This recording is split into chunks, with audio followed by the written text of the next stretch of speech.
नमस्कार, मी गुरुराज. न्यूज अनकटच्या कृषी अपडेटमध्ये आपलं स्वागत. पाहूयात कृषी क्षेत्रातील महत्त्वाच्या घडामोडी. शिवार खरेदीत पारदर्शकता नसल्याने द्राक्ष उत्पादक शेतकऱ्यांची कोट्यावधी रुपयांची फसवणूक होत असून काही व्यापारी अधिक दराने आमिष दाखवून तर काही जण मालाची खरेदी करताना ॲडव्हान्स धनादेश देऊन फसवणूक करतायत. अशी गंभीर प्रकाराची कैफियत शेतकऱ्यांनी पोलिसांकडे मांडली आहे. या फसवणुकीच्या तपासाला गती देत आम्हाला न्याय मिळवून द्या अशी मागणी फसवणूक झालेल्या द्राक्ष उत्पादक शेतकऱ्यांनी केली. डॉक्टर पंजाबराव देशमुख यांच्या जयंतीनिमित्त आयोजित ॲग्रोटेक 2024 या कृषी प्रदर्शनाला यंदा मोठा प्रतिसाद मिळालाय. 3 दिवसांच्या या कार्यक्रमाला लाखोंच्या संख्येने शेतकरी सहभागी झाले. विशेष म्हणजे प्रदर्शन काळात 3ही दिवस प्रतिकूल हवामान होते, मात्र त्याचा शेतकऱ्यांच्या सहभागावर कुठलाही परिणाम झाल्याचे दिसून आले नाही. शेतीमाल विक्रीची प्रक्रिया सुलभ होण्यात योगदान देणाऱ्या ई-बाजार व्यवस्थेला मध्य प्रदेश सरकारकडून प्रोत्साहन दिले जाते. त्याच प्रयत्नांतर्गत 1 जानेवारीपासून 41 बाजार समित्यांमध्ये नव्याने ई-बाजार प्रणाली लागू केली जाणार आहे. यापूर्वी 42 बाजार समित्यांमध्ये ही प्रणाली असल्याने ई-बाजार प्रणाली असलेल्या राज्यातील एकूण बाजार समित्यांची संख्या आता 83 वर पोहोचणार आहे. बीजोत्पादन कार्यक्रमात बीज प्रमाणीकरणाची प्रक्रिया डिसेंबर ते फेब्रुवारीपर्यंत सुरू असते. तोपर्यंत हमीभावाची केंद्र बंद होतात. यंदा सोयाबीनचा बाजारात कमी भाव असून त्याला केंद्रावर हमीभाव मिळत आहे.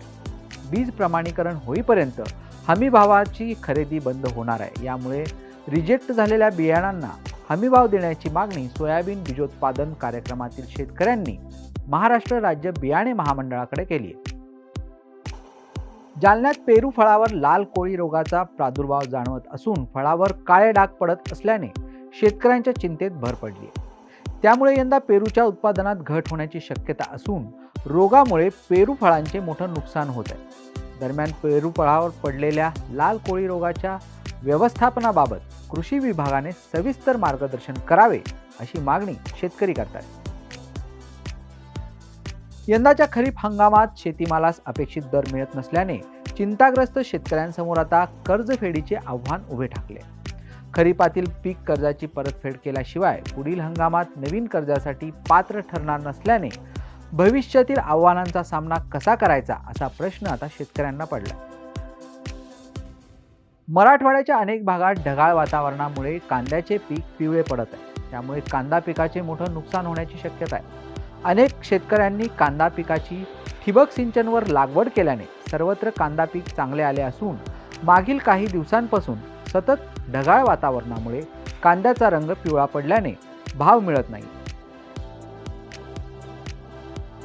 सध्या उत्तर भारतात थंडीची लाट असून याचा थेट फटका जालन्यातील मोसंबी उत्पादक शेतकऱ्यांना बसतोय. मोसंबीची मागणी घटली असून निचांकी दर मिळत असल्याने उत्तर भारतासह कानपूर, बनारस या मार्केटमध्ये जालन्याच्या मोसंबीला विक्रीसाठी अडचण येते. त्यामुळे आजपासून पुढील 7 दिवस मोसंबी मार्केट बंद ठेवण्याचा निर्णय जालना कृषी उत्पन्न बाजार समितीने घेतलाय. वेळ झाली कृषी अपडेटमध्ये इथेच थांबायची. पाहत रहा न्यूज अनकट.